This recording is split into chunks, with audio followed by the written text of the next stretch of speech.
Real Estate Connection. Come on in.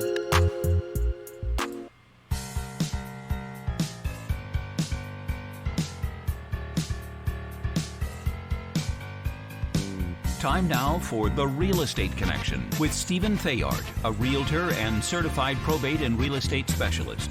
Whether you're a first-time homebuyer or a seasoned investor looking to downsize, move up, or refinance, this program is for you. Our house in the middle of our street. Something tells you that you've got to move in the middle of our... From probate sales to landscape design to home repairs and maintenance, this is your weekly look into all things real estate. Now your host for The Real Estate Connection, Stephen Theard. Hey everybody, welcome to another episode of The Real Estate Connection. Thanks for joining me today, live streaming on Facebook and YouTube. Hey, if you're watching on Facebook, hit that like button and the share button, and if you are watching on YouTube, smash that like and the subscribe so you never have to miss another show. Hey, welcome to another episode of The Real Estate Connection, and we're just going to jump right on in.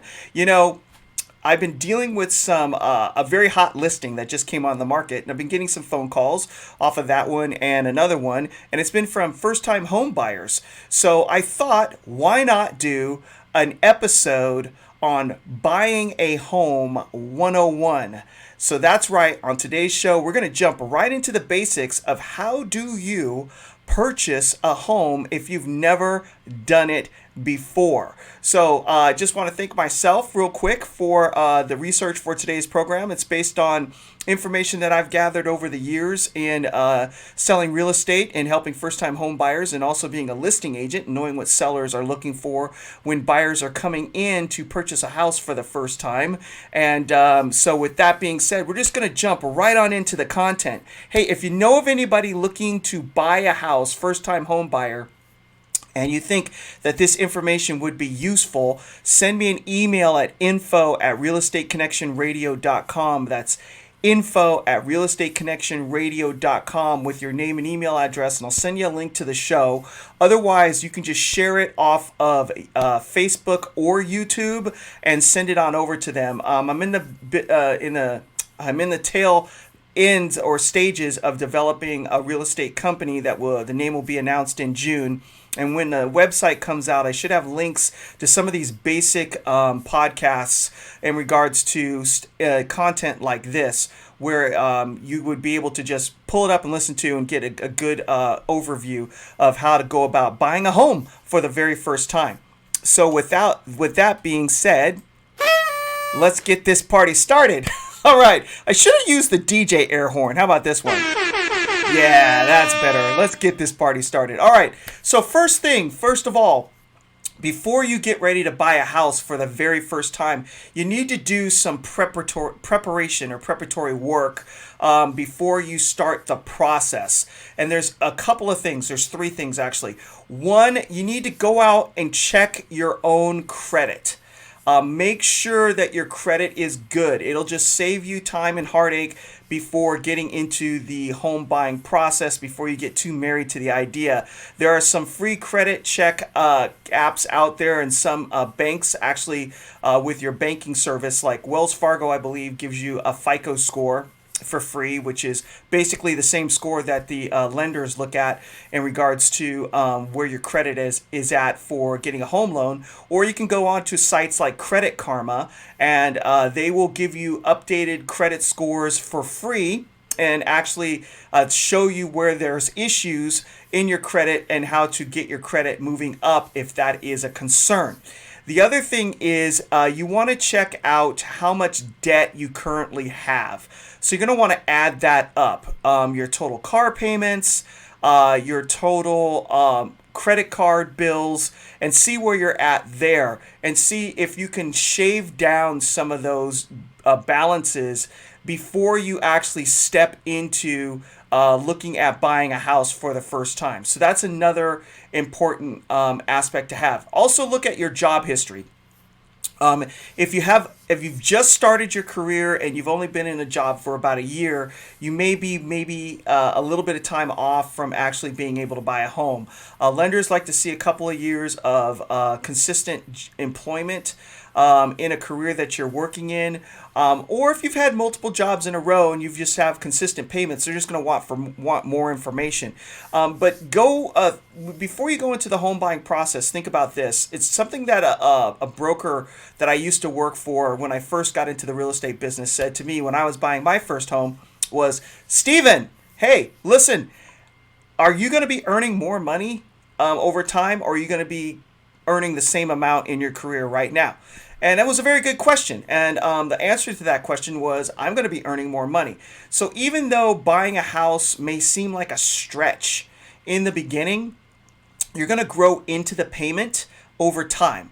And it'll become more and more comfortable. And then pretty soon, it's just going to be part of your overall living experience as far as paying bills.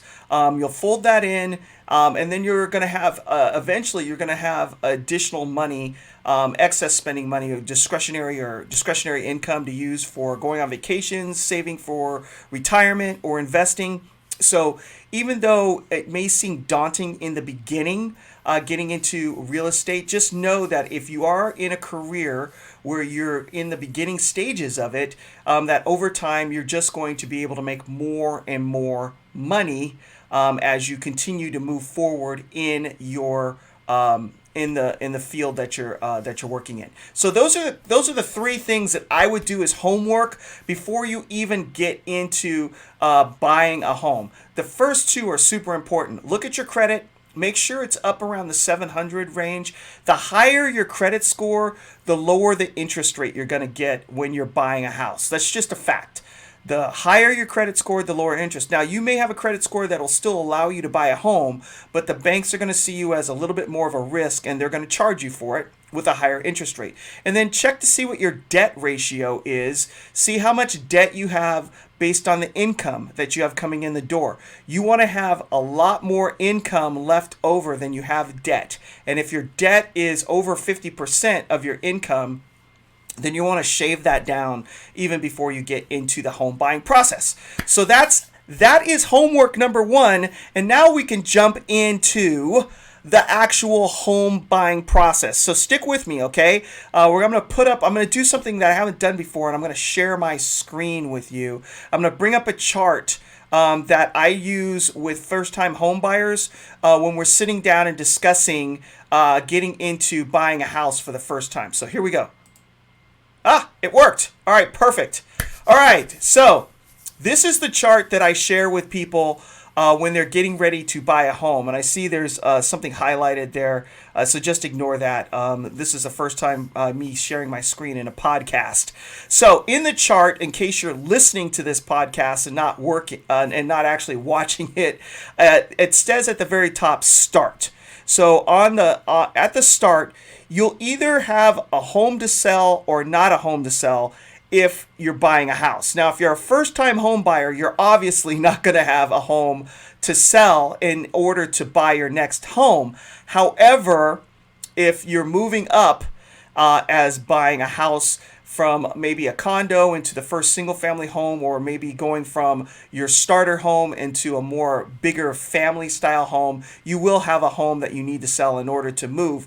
However, for first-time home buyers, that's not going to be the case. You won't have a house to sell. So the first step is to sit down and consult with a buying specialist, a buying agent.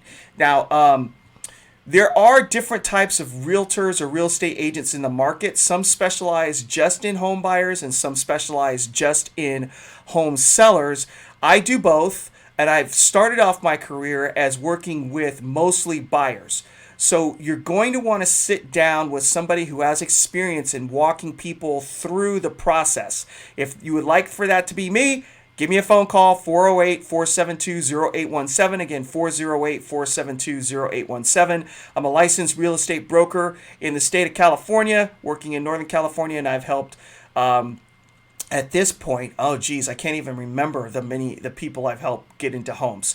And so what you're going to want to do is get into an agency agreement with a buying agent. Sign a piece of paper, commit to that person because they're committed to you. In case you did not know, real estate is 100% commission based or commission driven. Whoever's working for you in regards to helping you get that home purchased does not get paid until you get the keys for your house. The deal has to be done. So there's no salaries. They're not getting paid like a person who has a working for a company or hourly wage, right? Nothing happens as far as compensation is concerned until the deal is done. So you're going to want to sign an agreement with the buyer's agent saying that you're committing to working with them through the entire process. All right. So then what's the next step? So the next step before you even start looking at houses in regards to where you want to live, how big it is, how much it costs, is you're going to want to talk to a lender. So that's step number 2. So if you're watching, that goes over the screen over to interview with lender for pre-approval for a loan.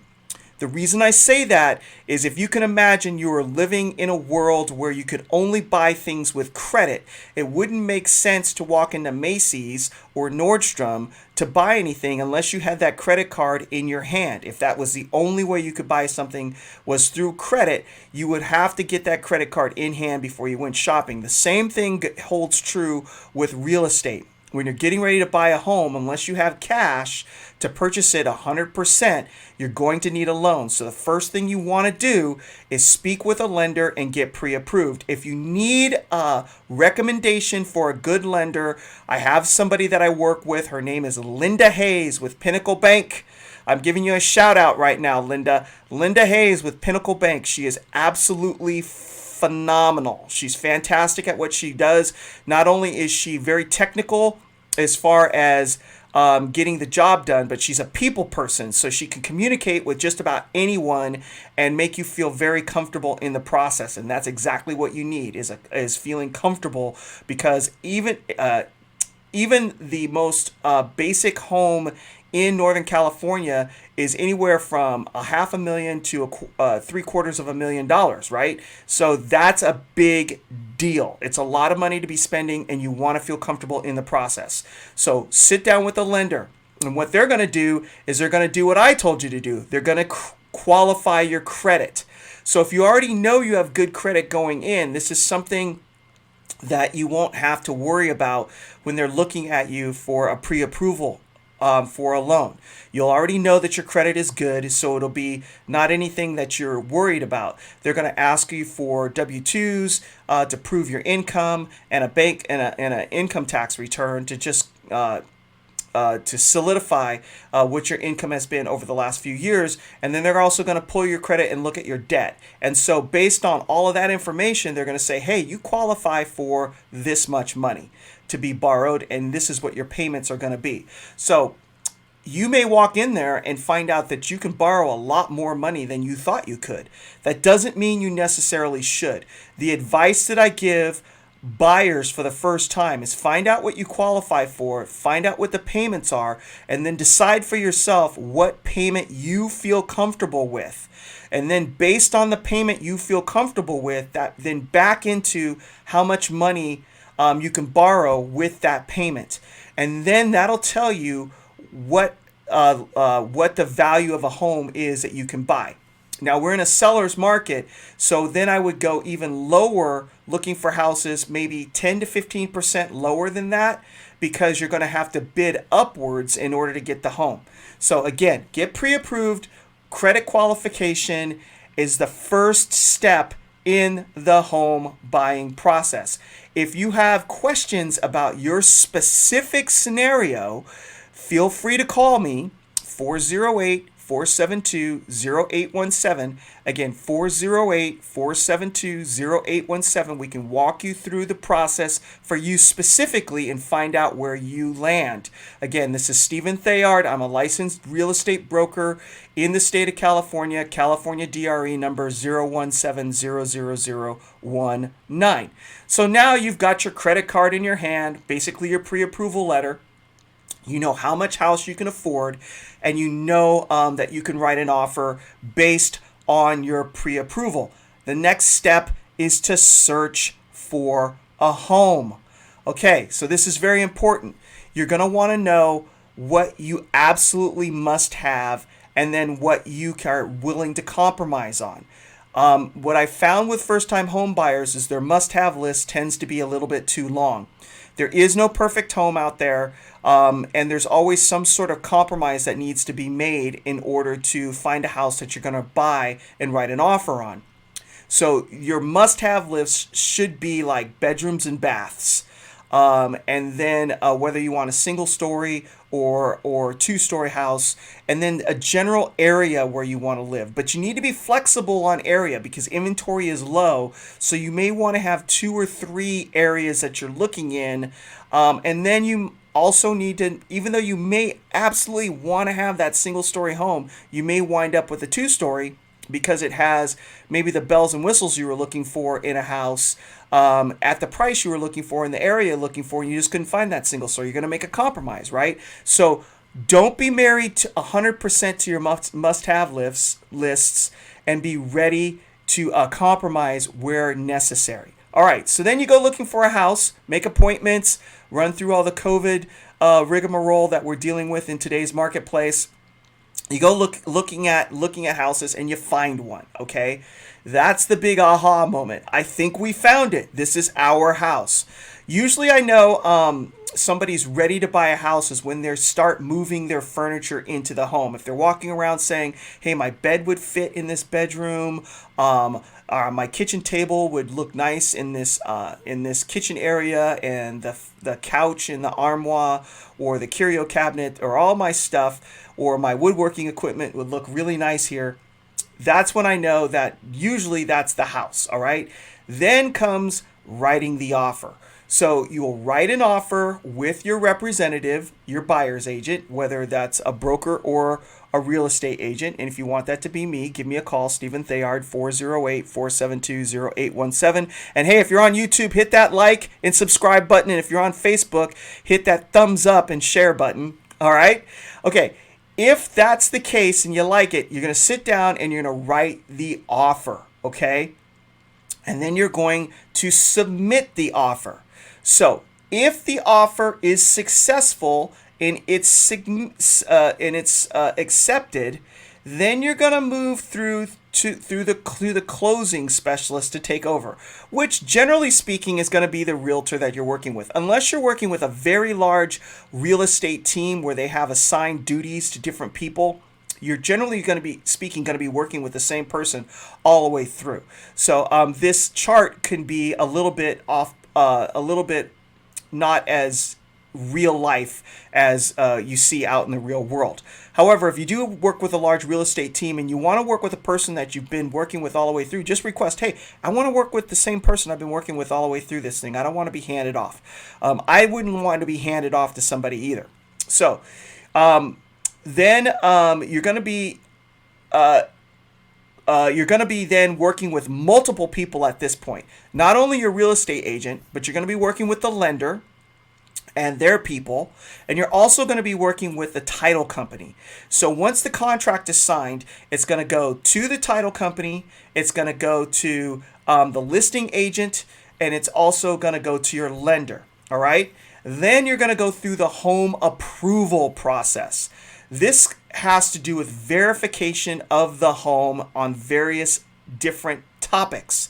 You're going to look at the home from its condition, whether it has wood-destroying pests or termite or water damage, roof issues, and a general home inspection. Also, the lender is going to send an appraiser out to appraise the home based on the offer amount that you offered. So you're going to do your own verification.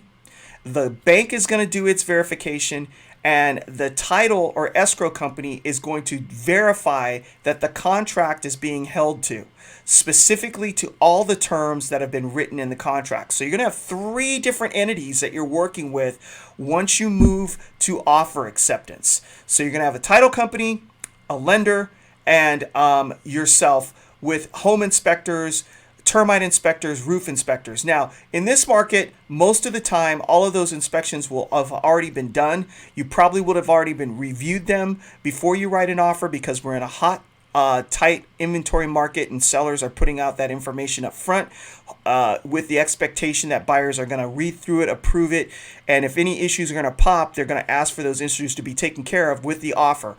However, in a super hot seller's market, most time buyers are just asking themselves whether or not they're willing to pay for the deficiencies that they see in the reports as they buy the house without any contingencies in regards to repairs.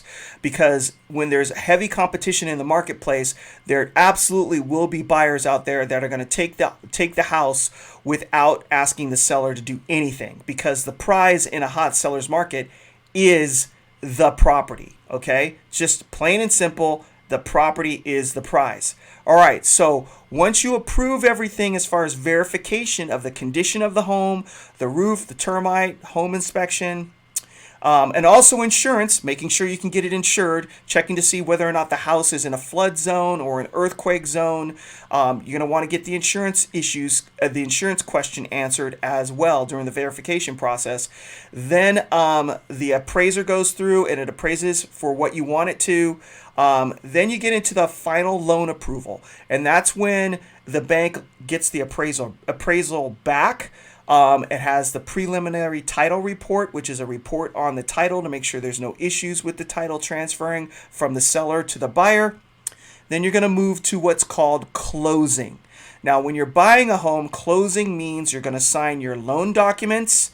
You're going to bring in your money to the title company, your down payment amount. So if it's 20%, 30%, 40%, 50% in cash, at that point, you're going to bring in that remaining amount of money into the title company and deliver it, sign the loan documents, and then after all of that is done, you will close escrow.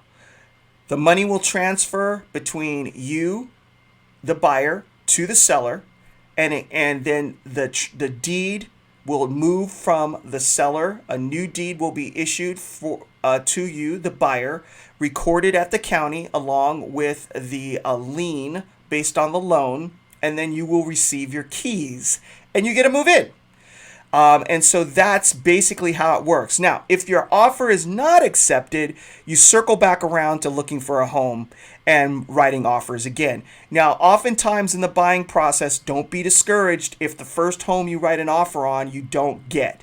In a hot market where there is a lot of competition and not a lot of inventory, it does happen quite a bit where the first offer you don't get because you're thinking I'm aggressive, and then you find out you're not really aggressive enough. Then the second offer you get a little bit more aggressive, and then by the third offer sometimes you're like, I'm done.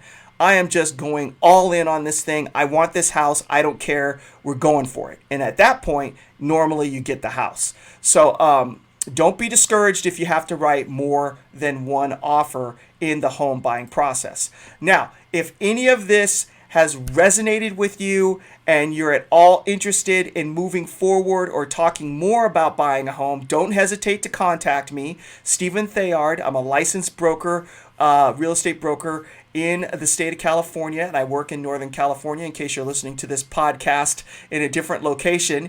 If you're in my sphere of influence, you know who I am, or if you're sharing this with a friend, they may not know who I am. Give me a call, 408-472-0817, or send an email at info@realestateconnectionradio.com. That's info@realestateconnectionradio.com with your name, phone number, and email address, and a request for an appointment, and we'll set something up and we'll sit down and talk about getting you moving forward in the next chapter of your life. That's it. Thank you very much for joining me again on another episode of the Real Estate Connection with your podcast realtor. Stephen Theard. I normally end this with a Bible verse, but I didn't write down any notes today. So let's go with this. It is finished. One of the shortest Bible verses in the Bible. The work of the Lord Jesus Christ was done. The chains and bonds of sin and death were broken, and salvation was available for anybody who wants it, who believes on the Lord Jesus for eternal life. It is finished. No work ever to be done again. So God bless you. God bless the United States of America. God bless you and your family, and we'll see you next week on another episode of the Real Estate Connection podcast, as I'm looking for my, oh, there it is, beautiful sunrise, and the podcast logo, and fade to music in 5, 4, 3, 2, 1. This has been The Real Estate Connection with Realtor and Certified Probate and Real Estate Specialist Stephen Theard. Licensed Cal BRE number 0170019. For more information on this program, visit realestateconnectionradio.com. To contact Stephen directly, call 408-472-0817 or email info@realestateconnectionradio.com. And be sure to tune in next week at this time for The Real Estate Connection.